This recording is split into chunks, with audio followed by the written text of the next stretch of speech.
Mula sa Far East Broadcasting Company, Philippines, narito ang isang programang tatalakay sa iba't ibang kaisipan ugnay sa ating kultura at mga kaganapan na ang magbigay ng liwanag sa usapin ng wastong katuruan at kaugalian. Kamalayan, kasama si Pastor Jebo Banzuelo.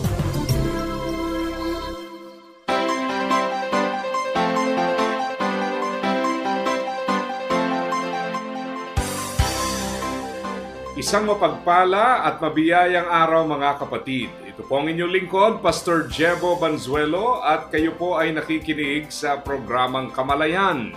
Tayo po ay napapakinggan sa FEBC Radio TV.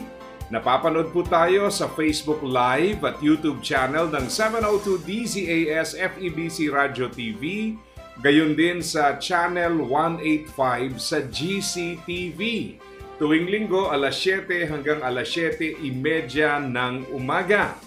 At para po sa mga nagtatanong, paano natin mababalikan ang mga previous episodes? Well, pwede po sa 1143 DZMR Facebook page. Yan po ay mula Lunes hanggang Biyernes ay uploaded po lahat ng ating mga episodes para dyan.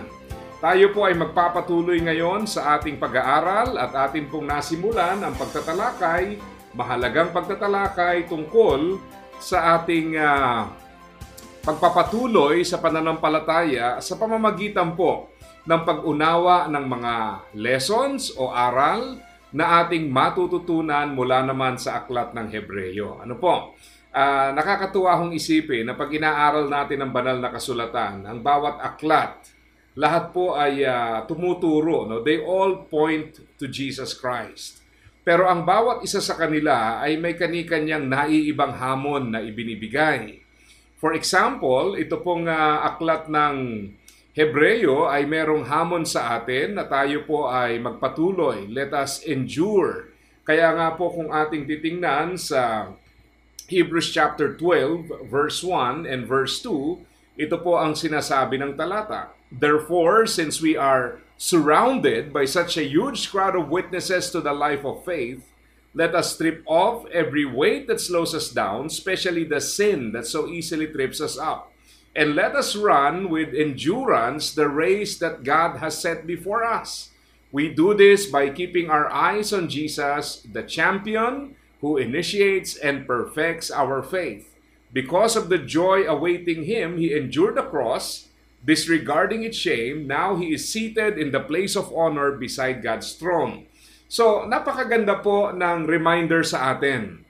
Actually, bagamat ang author ng Hebrews ay hindi po natin tiyak kung sino, pero ang aral po ay merong similarity sa hamon na binibigay sa atin ng Apostol Pablo, di ba? Ang sabi niya rito, let us run with endurance the race that God has set before us. Si Pablo po ay gumamit ng kaparehas na imagery sa Philippians chapter 3. Sinasabi niya sa atin, looking forward to what lies ahead. Di ba? Tatakbo tayo para makarating sa hangganan at ang nagmo-motivate sa atin ay yung mga bagay na ipinangako ng Panginoon. In 1 Corinthians chapter 9, he also uses the imagery of running a race.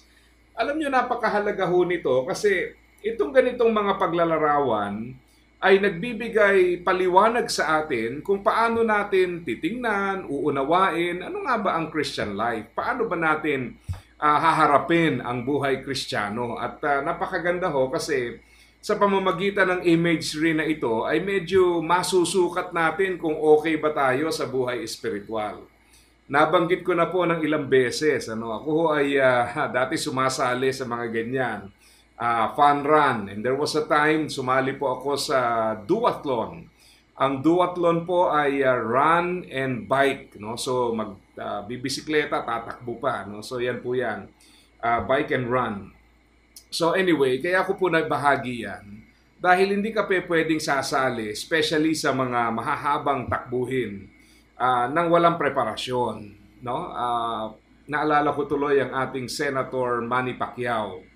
Alam niyo ho ba sa larangan ng boxing, ang laban po ay tumatagal ng 36 minutes kung matatapos ng buo.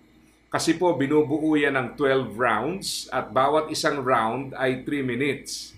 Nung nasa prime ng career ang ating pambansang kamao, siya po ay lumalaban ng twice a year. So meaning, 36 minutes sa isang taon.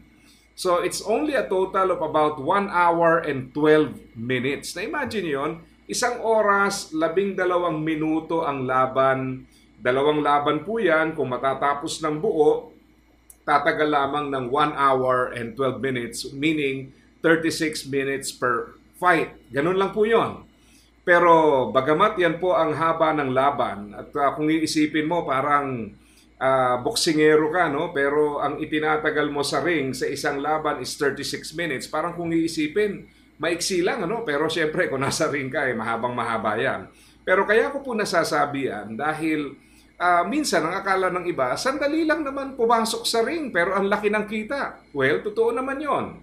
Pero mahalagang tandaan na ang labanan po is not only what goes on inside the ring, but the preparation before the fight.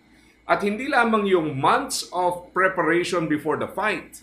Mahalagang makita at maunawaan natin na yung life aspiration mula noon, lahat ng kanyang pinagdaanan sa buhay, di ba? Mga tagumpay, kabiguan, mga challenges sa buhay na nagdala sa kanya kung nasaan siya naruroon. Kasi hindi naman lahat ng taong lumalaban ng 36 minutes ay pinanunood. At hindi rin lahat ng lumalaban ng 36 minutes ay binabayaran ng malaki. So in other words, although we see only 36 minutes, napakaliit na snippet ng kanyang career, no, yung 36 minutes na iyon, but what goes on in the 36 minutes reveals to us yung years of preparation, years of journeying towards a particular point in his life na kung saan siya po ay nagtatagumpay na. Kaya ko nasasabi yan, mga kapatid, kasi nga, paminsan ito yung bagay na hindi natin nakikita. No? Kaya nga ang challenge is to run with endurance. Sa isang takbuhin, sometimes what we see is the race itself, but not the preparation to the race. Ang nakikita natin yung karera o takbuhin, hindi po yung preparasyon. But definitely we have to understand that the preparation is vital to the actual fight or the actual race. Kaya ko po nasabi yan dahil dito po sa aklat ng Hebreyo, yan ang talagang hamon sa atin. Not only to receive encouragement from the Word, but also to respond accordingly. Yung wastong pagtugon sa hamon na sinasabi ng salita ng Panginoon. At ang sabi niya rito ay, dahil tayo po ay naliligiran ng makapal na saksi, again, let me clarify na yung makapal na saksi dito ay yung pong mga nauna ng mga binanggit sa Hebrews 11, we call them the heroes of the faith. Sila po yung mga nauna sa atin, nanampalataya sa Diyos, nagtiwala sa Diyos, and therefore, they have received the commendation of the Lord. And now they attest to us. Sila po ay nagpapatunay sa atin ng pagtatagumpay sa takbuhing ito. At yamang tinanggap natin ang hamon mula po sa kanila, the proper response is this: let us strip off every weight that slows us down, especially the sin that so easily trips us up. Alisin natin yung mga balakid. Bakit po at para saan? So that we can run the race with endurance. Ang idea po ng endurance is hindi ka lamang tatakbo pag maginhawa, hindi ka lang tatakbo pag favorable ang sitwasyon, hindi ka lamang tatakbo pag gusto mo, but when you say endure, it means whatever the situation, however you feel, we have to continue. Kasi parte ng proseso yan eh. Kaya napakaganda po ng hamon. So having said that, magandang alalahanin na ito pong aklat ng Hebreyo nung sinulat, kagaya ho ng ating nabanggit sa mga naunang pag-aaral, they were going through a tough time of persecution. Inuusig po sila. At bahagi po ng pag-uusig na yon ay dahil po sa ang Christianity ay hindi po nire-recognize bilang isang opisyal na relihiyon. So dumaranas po sila ng pag-uusig dyan. At marami sa kanila, para maalpasan ang pag-uusig na ito, ay bumabalik sa dating paniniwala o dating relihiyon na bagamat hindi tama, pero yun po ang manganganlong sa kanila para maalpasan po nila yung pag-uusig. Hindi ba paminsan tayo ganun din? Pag tayo po inuusig, may tendency na lalong maging maigting or may tendency po na tayo po ay mag-relax. Kasi ang kaisipan ng iba, yamang tayo po ay inuusig, iwasan na natin yung pag-uusig. And some people went back to Judaism just to avoid the persecution. Pero maganda po ang reminder sa atin dito sa aklat ng Hebreyo kasi ang ipinapakita po sa atin dito ay ang katotohanan na pag alam mo yung tama, bakit mo bibitawan ito alang-alang lamang doon po sa mga masasabi nating conveniences of a false religion. Ibig sabihin po ay komportable ka nga, hindi ka nga uusigin, pero wala ka naman sa tama. So, kaya po ang paraan para i-motivate ang mga mananampalataya to run with endurance ay hindi lang po isang pep talk, no? Hindi lang sila binigyan ng mga salita na magmo-motivate sa kanila. Para po sila ay magpatuloy to run the race with endurance, they had to know ano ba yung mga teachings natin, panghawakan natin ito at maging matatag tayo sa mga katuroang ito. So, the book of Hebrews is a book of evaluation.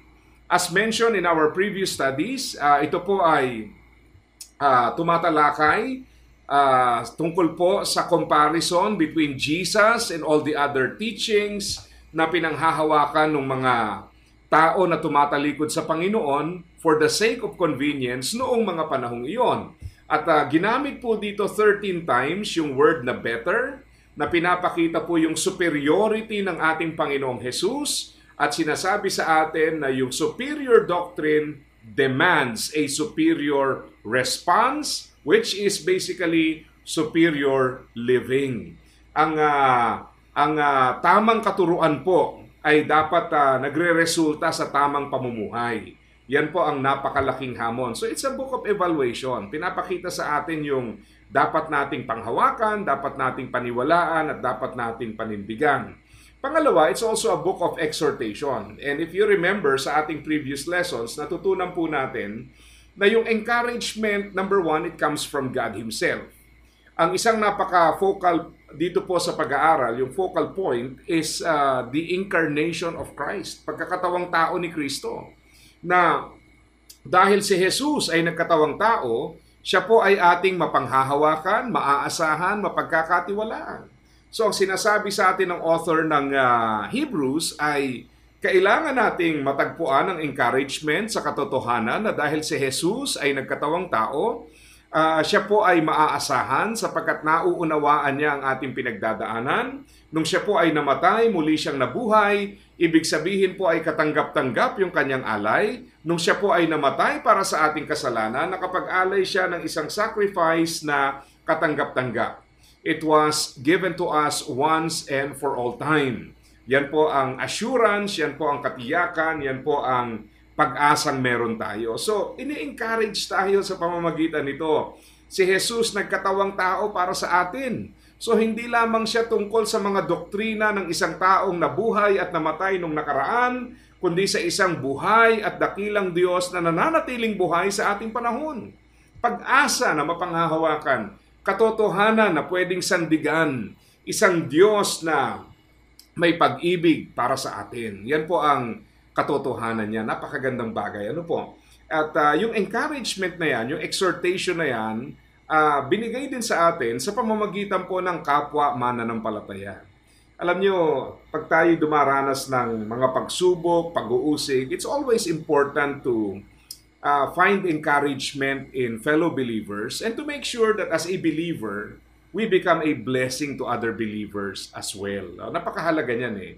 Kaya nga dito ho ang ating makikita, ang ating maunawaan dito, ay bagamat sila po ay dumanas ng mga pag-uusig, ang kapatiran ay nagsilbing kalakasan. No? Kaya nga, tingnan natin sa Hebrews chapter 10. Alam nyo, ito palagi kong reminder ito sa mga kapatiran na kailangan intentional tayo. Napakahirap po at nakakalungkot yung makakarinig ka na nagpunta sa church, nagkaroon ng pagtitipon, nag-fellowship, ika nga. Tapos uuwi na natisod, masama ang loob, nagtampo o pinagtampuhan. Di ba? Napaka-ironic. Bakit po? Hindi yun ang layunin nun. Kaya we have to be intentional sa ating gagawin. At ang sabi ho rito sa Hebrews 10:24-25, let us think of ways to motivate one another to acts of love and good works. And let us not neglect our meeting together as some people do, but encourage one another, especially now that the day of His return is drawing near. So hindi lamang po encouragement para manatili, encouragement para gumawa ng mga bagay na mabuti at kaaya-aya sa ating Panginoon at huwag kaliligtaan ang mga pagtitipon. So we receive encouragement from God Himself, we receive encouragement from fellow believers, we receive encouragement from believers who have gone before us. Yung mga nauna, yung binabanggit sa Hebrews 11, na sinasabi po sa ating mga heroes of the faith. Marami silang pinagdaanan, maraming difficulties, challenges, but they remained faithful. And they were rewarded by God for their faithfulness. Ito pa, meron pa pong encouragement coming from the position and privilege that we are given because of Christ. Alam nyo, ang isang napakagandang passage po dito sa aklat ng Hebreo ay matatagpuan natin sa chapter 4. Dito po sa chapter 4, tayo pong lahat ay may mga kabigatang pinagdadaanan. Meron tayong mga kabigatan, may mga challenges, difficulties, and siguro pag dumarating po ang mga ganyang hamon, ang katanungan po ay, anong pag-asa ang ating pinanghahawakan? Ito po napakaganda. Sabi rito sa Hebrews chapter 4, verse 16. So let us come boldly to the throne of our gracious God, and there we will receive His mercy, and we will find grace to help us when we need it most. Una, yung invitation. Lumapit tayo sa Panginoon. Napaliwanag ko na po ito at gusto ko pong bigyang diin ulit na ang tungkol po sa paglapit sa Panginoon, it's really all about access. Now, in the Old Testament times, hindi ka pwedeng basta lumapit sa presensya ng Diyos kung kailan mo gusto. Sapagkat tungkol po ito sa pagiging acceptable. So if you are not acceptable, you have no access. Now, ang bottom line, God Himself extended the invitation. At ano po ang expectation? So una, there is an invitation, come boldly to the throne of our gracious God. Pangalawa, the expectation. Anong aasahan natin doon sa trono ng Diyos? Baka naman tayo po itakwil doon. Naranasan nyo na ba yung naisipan nyo, uy, may taong makakatulong sa akin, kaya lang baka paglapit ko sa kanya, mahuyo ako. Di ba? Minsan ganun, ano? Lumapit ka, tapos hindi ka pala kilala, tinanggihan ka, o tinakwil ka. Pero dito, ano po ang expectation? Sabi rito, there we will receive His mercy and we will find grace to help us when we need it most. And this is again because of the work of the Lord Jesus Christ. Ang tatanggapin po natin ay biyaya sa panahon ng ating pangangailangan. Isang napakagandang katotohanan, mga kapatid. Tayo po ay binibigyan ng assurance that when we come to the presence of God, that is what we will receive from the Lord. So, we should be encouraged by that. Thirdly, it's a book of examination. Kailangan nating siyasatin po ang sarili natin. Tiyakin natin kung tama nga ba. Sa Hebrews chapter 12, verse 1, binasa po natin ito at nais kong banggitin. Sapagkat sinasabi po rito sa kabanata ito, na particular po sa verse 1, sabi po rito, let us strip off every weight that slows us down, especially the sin that so easily trips us up. Alisin po natin at talikuran ng mga bagay na nagpapabagal sa atin. Alam mo, itong isang nakakalungkot Minsan po may mga bagay sa ating buhay that we have tolerated for so many years. Inalaw natin sa buhay natin at ang mga bagay na ito ay lumilikha ng napakatagal na limitasyon sa ating buhay. Maybe it's a wrong attitude. May mga tao, pag na-assign, wag ako. Bakit ako? Iba na lang. So yung wrong attitude na yon is preventing you from growing. Abay, teka lang, examine mo muna. Bago ka tumanggi sa isang assignment, first, ask yourself the question, kalooban ba ng Diyos na tanggapin ko to o tanggihan ko to? Di ba? Evaluate mo muna, hindi yung tatanggi agad. Kasi pag tumanggi agad tayo, most likely it is our lack of faith or it is our insecurities or fear that makes the decisions for us. So isa yan. Ano pa? Paminsan po yung ating kawalan ng kaalaman sa salita ng Diyos. Dahil hindi natin alam yung pangako, pinangingibabawan tayo ngayon ng takot, pangamba. So pag yan po ang nangyari, it is preventing us from moving forward in the faith. Maraming mananampalataya po katatanggi. Hanggang ngayon, kung ano yung level of spirituality noon, ngayon pa rin, ganun. Bakit po? Hindi dahil nagkulang ang Diyos, kundi dahil tanggi tayo ng tanggi sa paanyaya ng Diyos na lumago. Ang sabi nga ng author na si Henry Blackaby and Claude King ng aklat na Experiencing God, you cannot go with God and stay where you are and as you are at the same time. Hindi ka pwedeng sumunod sa Panginoon na hindi ka umaalis sa kinalalagyan mo at hindi ka handang magpabago ng pagkatao mo. We must be willing to make the necessary changes in our lives if we are to go with God. Make sense? Ano po?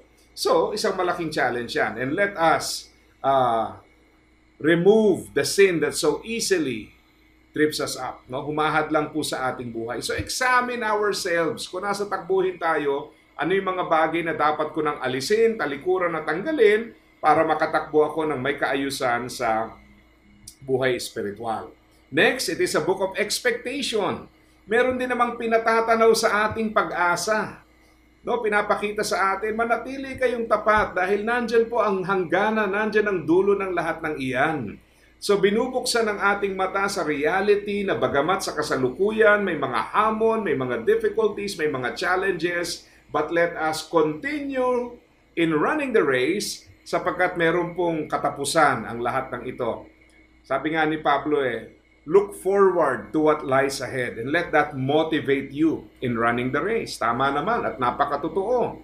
Pag tiningnan mo yung kasalukuyang kahirapan, kapaguran, kabigatan, madi-discourage tayo. Pero ang tingnan po natin yung pag-asang meron tayo. So it's a book of expectation. And then, lastly, it's a book of exaltation. Napakaganda nito. Ilang beses po kinumpare si Jesus sa iba't ibang mga paniniwala at pinakita ang kahigitan ng ating Panginoon. At pinapakita rito kung paanong mas higit si Jesus, mas nakatataas si Jesus, at yan ang ating pag-asa because we believe and we trust in God who is superior. At dahil superior ang ating Diyos, yung pag-asang meron tayo is reliable. Kaya mga kapatid, kung kayo po'y dumaranas ng mga panlalamig, panghihina, pagdududa, well, the book of Hebrews has a lot to offer. Let us find encouragement sa mga pangako ng Panginoon, siyasatin natin ang ating mga sarili at gawin ang ating bahagi na alisin ang mga bagay na hindi kalugod-lugod sa Kanya at sumunod sa kalooban ng ating Panginoon. Ito po ang programang Kamalayan na napapakinggan sa FEBC Radio TV, napapanood sa Facebook Live at YouTube channel ng 702 DZAS FEBC Radio TV, gayon din sa Channel 185 sa GCTV. Ito po ang inyong lingkod, Pastor Jebo Banzuelo, pansamantalang nagpapaalam at nagpapaalala sa bawat isa na ang buhay na ginagamit ng gusto at wasto ay walang pagsisisi pagdating sa dulo. God bless po sa inyong lahat. Iyong napakinggan ang Kamalayan. Para sa iyong mga tanong, komento at suhestyon, mangyaring bumisita sa ating Facebook fanpage, Kamalayan FEBC, o mag-email sa kamalayan@dzas.febc.ph.